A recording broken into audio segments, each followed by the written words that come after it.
Welcome to Beauty and the Biz.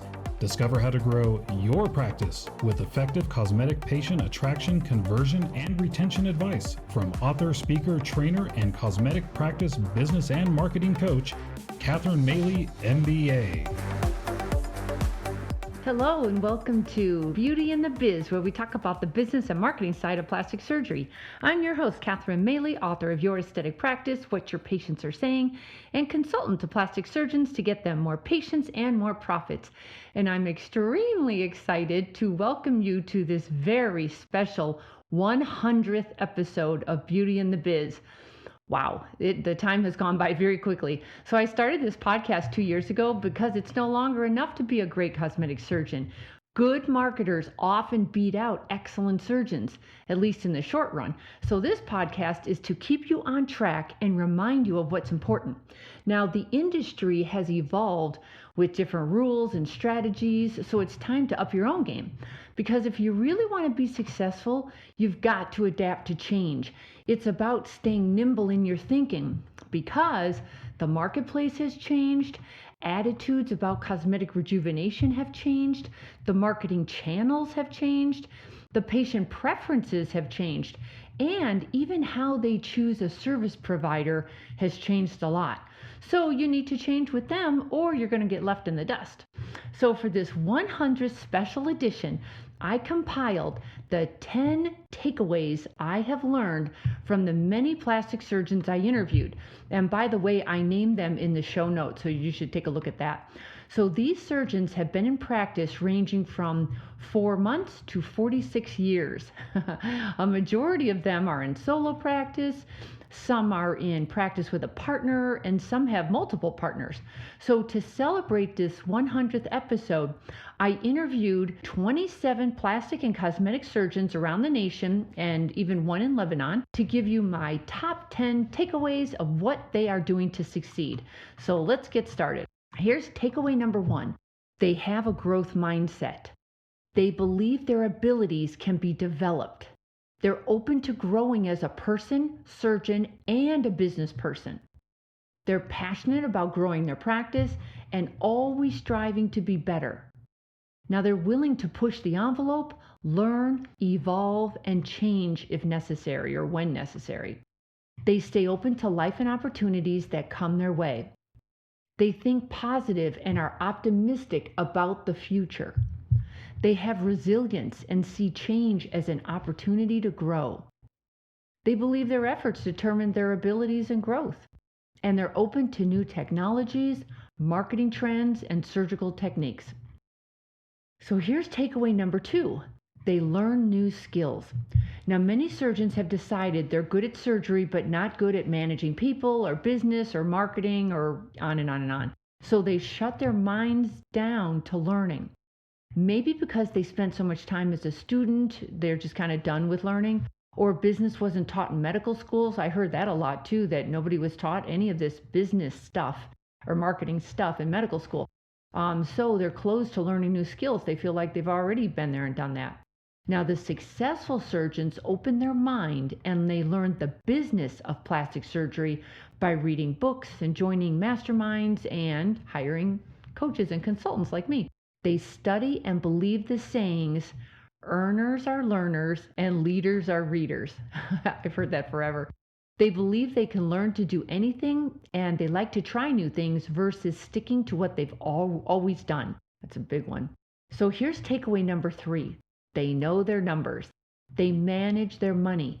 They watch their expenses and they know their ROI on their surgical and non-surgical procedures, as well as the ROI on their marketing efforts. Now they have goals they're trying to hit and the staff knows them as well. And rather than abdicate their responsibility, they take full responsibility for knowing what's happening in their practice. So they have a bookkeeper and or an accountant to do the heavy lifting, but they review the work and the numbers regularly so there are no surprises. They also review the bank statements and they ask questions so staff knows that the surgeons are watching the numbers. Now here's takeaway number 4. They treat their team like an asset rather than a liability. Staff is not an overhead expense to these surgeons. They know they can't do this alone and they need a team supporting them. They meet with their team regularly and get their feedback from the front lines. They have a trusted right hand helping them keep the business side running smoothly. They have a team concept. They respect the staff to be professional, but still they do trust and verify. They build a culture of a team with a purpose. Philanthropic efforts to give back are a key part of their culture. They meet with staff regularly to lead them and keep them in the loop and remind them of the vision. They set up a culture of excellence and offer good pay, team bonuses, free additional training to better the staff so they grow, as well as other incentives that show appreciation, such as team parties, food trucks, and in-house masseuse to keep it fun. And they hire slow and fire fast if someone does not fit with their culture. Now here's takeaway number 5. They have a patients for life mindset. They see their patients as friends and family and treat them with respect. They understand that these happy patients can be patients for decades and refer their friends and family in return for more, forever, for years and years. They know it's far easier to keep these patients coming back, so they offer comprehensive services to include all stages in a cosmetic patient's life. Actually, Dr. Grant Stevens reported on average, cosmetic patients have 3 surgeries over 22 years for a value of $80,000 to $120,000. And I can certainly vouch for that personally. They attract more sophisticated patients who know you get what you pay for versus catering to the price sensitive who don't value skill and expertise as much as they do saving money. They go above and beyond to take care of their patients by offering their cell phones, and one surgeon even made house calls. Now, rather than discount their surgery, they added value instead. For example, facelifts came with skin rejuvenation laser treatments, and lymphatic massage came with liposuction. Now here's takeaway number 6. They fail and learn from it. They see failure as an opportunity to grow rather than a limit on their abilities. They know failure is just feedback and they try again. They see challenges as a good thing versus, I don't like to be challenged. They stay curious and ask lots of questions. They take responsibility for everything that happens in their practice and they deal with it professionally. They react quickly to issues that come up and they think solutions. For example, a practice was losing 30% of patients who couldn't afford big surgical cases, so one surgeon started his own internal financing service. And then during the COVID shutdown, many of these surgeons used that time as an opportunity to keep staff busy with additional training, improving their systems, and fine-tuning their processes. Now, takeaway number 7, they don't care what others think about them. They stay focused on what they're doing more than what their competitors are doing. They don't care as much what their critics say about them as they do what their patients say about them, since they're the ones paying the surgeon's bills. They do care what their patients think about them, and they learn from their bad reviews. They meet with their staff to ask, is there any truth to this criticism? And how can we do better? Now here's takeaway number 8. They spend money to make money. They know money buys them time. They see marketing as an investment. Now, rather than focus on saving money, they focus on making money. They think abundance versus scarcity. They know they can't shrink their way to success. You can only cut so many expenses, but the real way to wealth is to focus on assets and income. They're frugal with their time, not their money. They understand the opportunity costs of doing things that should be outsourced, such as learning search engine optimization and writing your own web copy. They have win-win relationships with their vendors who help them succeed. Now, during COVID, several surgeons doubled down on their marketing budget and cut deals with advertisers when everyone else pulled back. Now that allowed them to gain attention and market share. Interesting, huh? And they give money away. They donate to worthy causes because it gives their staff the why they do what they do and a common purpose for the whole team, and it makes everyone feel good. Now here's takeaway number 9. They keep their ego in check and control their emotions. They're even-tempered and treat everyone with respect. They're open to being wrong if it helps the practice grow. They see feedback as constructive versus taking feedback and criticism personally. They take responsibility and don't blame staff, the competition, or the government. They get outside help to discover what they don't know that is holding them back. They ask questions versus being a know-it-all. They stay open to ideas and suggestions from their staff and advisors. They're able to let go of control and micromanaging because they trust the people around them.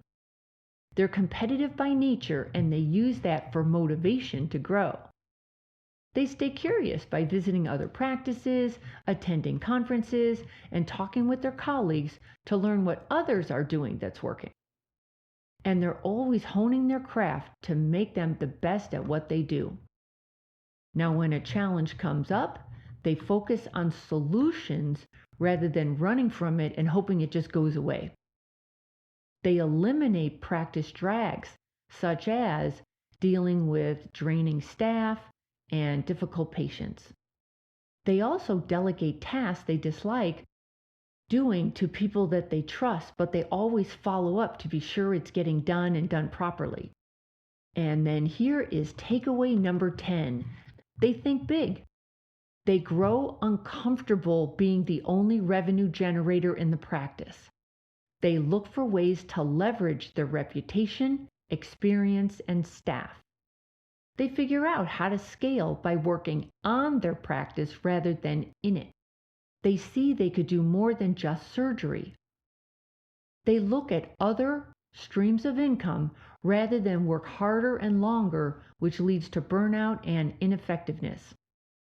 They spend more time finding, managing, and mentoring key players in their practice who become the major revenue generators so the surgeon can focus more on the business side, such as adding more surgeons, injectors, estheticians, and locations. And there you have it, the 10 takeaways I got from the surgeons I interviewed. Now, you may want to listen to that again because it contains a ton of pearls to consider when creating your own roadmap to success.